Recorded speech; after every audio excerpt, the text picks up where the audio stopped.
Maths news syllabus channel நேயர்கள் அனைவருக்கும் வணக்கம். பிஜிடிஆர்பி எக்ஸாம் கொண்டான தமிழ் எலிஜிபிலிட்டி டெஸ்ட் கொஸ்டின்ஸ் ரெகுலராக நம்ம சேனலில் கொடுத்துட்டு வரோம். தொடர்ந்து வாட்ச் பண்ணிகிட்டே வாங்க. தனியாக ஒரு நோட் போட்டு எழுதிட்டே வாங்க. நிச்சயம் யூஸ்ஃபுல்லாக இருக்கும். இப்போது ஏற்கனவே ஒரு 55 கொஸ்டின்ஸ் கொடுத்துருந்தேன். இப்போ 56வது வினாவிலேருந்து பார்க்கலாம். இந்த மாதிரி நிறைய தொடர்ந்து கொடுத்துட்டே வருவேன். தனியாக நோட் போட்டு எழுதிட்டு வாங்க.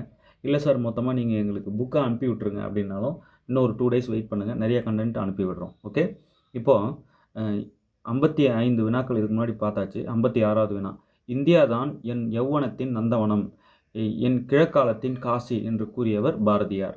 இந்தியா தான் என் யௌவனத்தின் நந்தவனம், என் கிழக்காலத்தின் காசி என்று கூறியவர் பாரதியார்.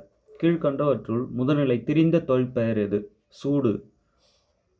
முதல்நிலை திரிந்த தொழிற்பெயர் சூடு. செய்யுளின் ஓசை குறையாத இடத்திலும் அளவெடுப்பது இன்னிசை அளவிடை. பொறுத்துக. இப்போ இதில் ஏதாவது ஒன்று நமக்கு மேட்ச் ஆகிட்டு அது கரெக்டு இங்கே ஷூட் ஆகிடுச்சுன்னா கூட மற்றதெல்லாம் நம்ம ஈஸியாக பிடிச்சிடலாம். இப்போ இதில் பார்த்தீங்கன்னா தென்றல் அப்படின்னா இதமான காற்றை நம்ம தென்றல் சொல்லுவோம். அப்போ ஆப்ஷன் டி, இங்கே டிக்கு 1 கரெக்டாக இருக்குது.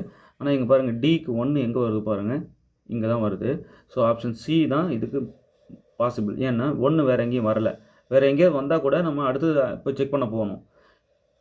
ரொம்ப ஈஸி இது. ஏதாவது 1, 2 தெரிஞ்சிட்டா கூட கரெக்ட் ஷூட் பண்ணிடலாம். ஓகே, பொறுத்துக்கு மிஸ் பண்ணிடாதீங்க. ஏதாவது 1 தெரிஞ்சிருக்க வாய்ப்பு இருக்குது, 2 கூட தெரிஞ்சிருக்க வாய்ப்பு இருக்குது இல்லையா? சரி, சிக்கு என்ன பாருங்கள், செகண்டா. சி வாடை, செகண்டு ஊதைக்காற்று, அது வாடை.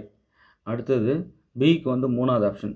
பி குடக்கு, குடக்கு நமக்கு வெப்பக்காற்று, கொண்டல். ஏவுக்கு 4th ஆப்ஷன் கரெக்டு.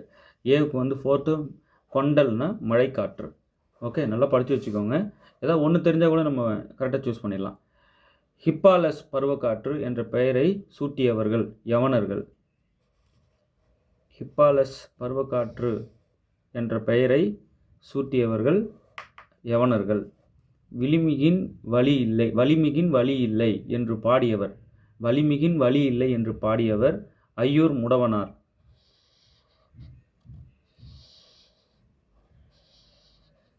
வலிமிகின் வழி இல்லை என்று பாடியவர் யாரு? ஐயூர் முடவனார்.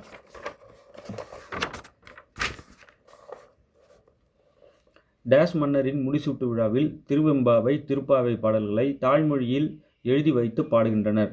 எந்த மன்னருடைய முடிசூட்டு விழாவில் திருவெம்பாவையும் திருப்பாவையும் அவங்களோட தாய்மொழியில் மொழிபெயர்த்து வைத்து எழுதி பாடுகிறார்கள்? தாய்லாந்து மன்னரின் முடிசூட்டு விழாவில் திருவெம்பாவை திருப்பாவை பாடல்களை அவர்களுடைய மொழியில் எழுதி வைத்து பாடுகின்றனர். இதில் பாருங்கள், பொறுத்துக்க. கோடு அப்படின்னா மலை அப்படின்னு சொல்லுவோம்.